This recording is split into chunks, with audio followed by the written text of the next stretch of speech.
சற்று முன் கிடைக்கப்பெற்ற மிக மிக முக்கியமான செய்தி ஒன்று வெளியாகியிருக்கிறது. உதயநிதி அவர்கள் தப்பி ஓட்டம், திமுக அதிர்ச்சி. அதாவது எதிர்க்கட்சி எம்எல்ஏக்கள் தற்போது விஜய் அவர்களால் தொடர்ந்து கைது நடவடிக்கைகள் மேற்கொள்ளக்கூடிய ஒரு சூழல் ஏற்பட்டுள்ளது. அதனால் உதயநிதி ஸ்டாலின் அவர்கள் தற்போது தலைமறைவாக வாய்ப்பிருப்பதாக செய்திகள் வெளியாகியிருக்கிறது. உதயநிதி அவர்கள் கைது செய்யப்பட்ட எம்எல்ஏக்கள் சிறையில் நேரடியாக சென்று சந்திக்கவில்லை. இதனால் தான் திமுகவின் தொண்டர்கள் கடுமையான அதிருப்தியில் இருக்காங்க. கடந்த காலங்களில் அரசியலை எடுத்துக்கொண்டா ஆளும் கட்சியினரது கைது நடவடிக்கைகள் சாதாரணம்தான். ஆனால் எதிர்கட்சியினர் அதை எதிர்த்து களத்தில் போராட்டங்களை நடத்த வேண்டும். ஆனால் உதயநிதி ஸ்டாலின் அவர்கள் ஓடி ஒளிந்து கொண்டிருக்கிறார். மேலும் திமுகவின் தொண்டர்களே அதை கூறும் அளவிற்கு அரசியல் தற்போது மாறி உள்ளது. திமுகவில் உள்ள ஒவ்வொரு மாஜி அமைச்சர்களும் ஊழலின் பிடியில் சிக்கி தவிக்கின்றார்கள். திமுகவின் ஊழல் பட்டியல்கள் ஒவ்வொன்றையும் தாவேகா அவர்களின் அமைச்சர்கள் கையில் இருக்கிறது. திமுக எதிர்க்கட்சி தலைவராக இருக்கக்கூடிய உதயநிதி அவர்கள் போராட்டம் நடத்தினாலோ அல்லது ஆளும் அரசை எதிர்த்து பேசினாலோ அந்த ஊழல் அனைத்தும் கடந்த ஆட்சியில் செய்தது இந்த ஆட்சியில் மக்கள் மத்தியில் வெளியிட்டால் திமுகவின் தலைமை உதயநிதி அவர்களிடமிருந்து பறிபோகும் என்பதுதான் தற்போது உதயநிதி அவர்களுக்கு பேராபத்தை தந்துள்ளது. எப்படி அதிமுகவில் உள்ள ஒவ்வொரு அமைச்சர்களும் ஒவ்வொரு மாஜி நிர்வாகிகளும் தற்போது தாவேகாவுக்கு தாவி உள்ளார்களோ, அதே போல திமுகவில் உள்ள மாஜி அமைச்சர்கள் உதயநிதியை நம்பாமல் தாவேகாவுக்கு தாவி தன்னுடைய ஊழல் வழக்கினை மூடி மறைக்க வாய்ப்பிருப்பதாக செய்திகள் வெளியாகி கொண்டிருக்கிறது. மேலும் ஏதேனும் பிரச்சனை வந்தால் களத்தில் இறங்கி போராட வேண்டும். ஆனால் திமுகவின் தலைமை தற்போது ஏன் இதையெல்லாம் கண்டுகொள்ளவில்லை என்ற கோபத்தில் தற்போது திமுகவின் தொண்டர்கள் இருக்கிறார்கள். எதிர்க்கட்சி தலைவராக சட்டசபையில் இருந்து உதயநிதி அவர்கள் ஓட்டம் பிடித்தது, அதாவது பார்ட்டி ஃபண்ட் என்கின்ற ஒற்றை வார்த்தையை விஜய் அவர்கள் கூறியவுடனே உதயநிதி அங்கிருந்து ஓட்டம் பிடித்தார். ஏன் உதயநிதி அவர்கள் ஓட வேண்டும்? அவர் கண்டிப்பாக ஓடி இருக்க கூடாது. தமிழக அரசியலில் விஜய் அவர்கள் முதல் முறையாக சட்டமன்றத்திற்கு வந்திருக்கிறார். அவர் கேட்ட முதல் கேள்வியே உதயநிதி அவர்களை வெளியே ஓட வைத்து விட்டது. தற்போது சபாநாயகர் அவர்களும் விஜய் கூறிய யோசனையை பரிசீலனித்து வருகிறார். அதாவது சட்டமன்றத்துக்கு பூட்டு போட்டுவிட்டு சட்டசபையை தொடங்கலாமா என்கின்ற தீவிர ஆலோசனையில் ஈடுபட்டு வருகிறாராம். மேலும் திமுகவின் ஒட்டுமொத்த மானத்தையும் சட்டசபையில் உதயநிதி அவர்கள் வாங்கிவிட்டார் என்ற கோபமும் தான் திமுகவின் தொண்டர்களுக்கு இருந்து வருகிறது.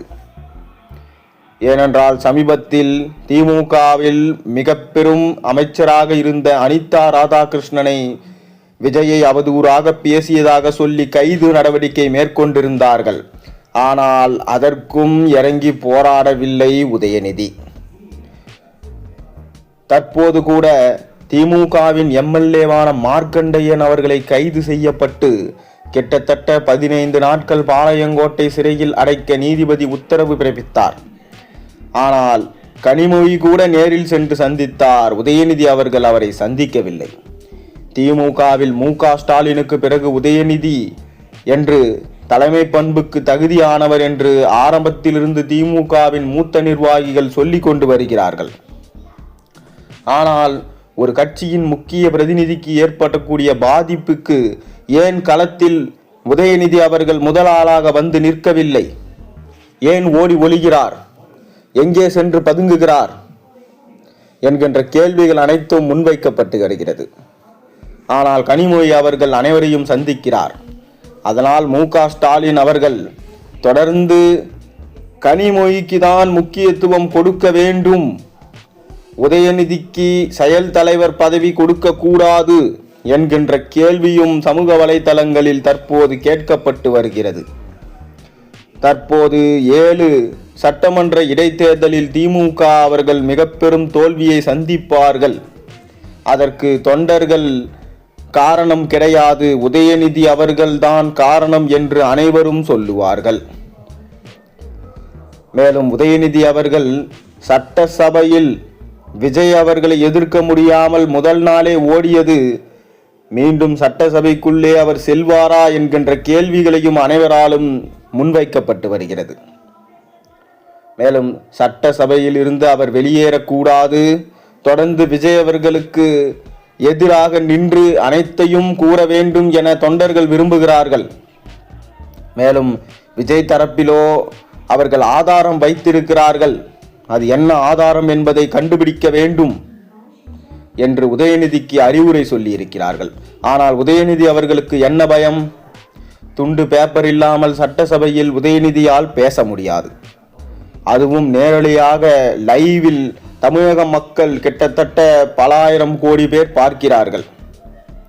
ஒருவேளை பார்ட்டி ஃபண்ட் என சொல்லிவிட்டு திமுகவில் உதயநிதி செய்த ஊழல் வழக்கிற்கான அனைத்து ஆதாரங்களையும் காண்பித்து விட்டால், அதை வெளியிட்டு விட்டால், நிச்சயம் உதயநிதி மீது யாராவது வழக்கு போட்டு விட்டால் அவர் சிறையில் அடைக்கப்படுவார்.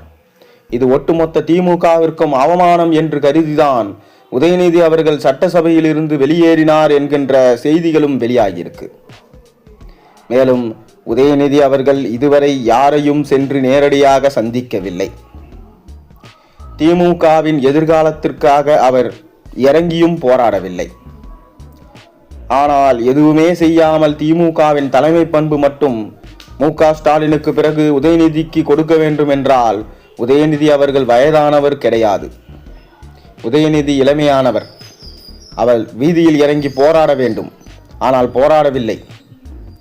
திமுகவின் ஒவ்வொரு தொண்டர்களின் மனநிலையும் திமுகவும் அதிமுக போலதான் தற்போது மாறிவிட்டது. கனிமொழிக்கு தான் தமிழக அரசியலில் வர வேண்டும்.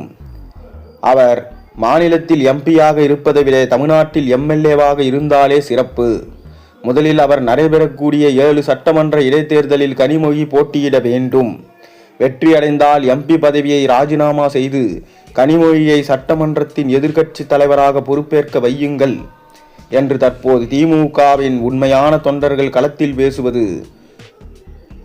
நீங்கள் என்ன நினைக்கிறீங்க என்பதை கமெண்ட் வாயிலாக சொல்லுங்க. மறக்காம உங்களுடைய கருத்துக்களை கீழே பதிவிடுங்க.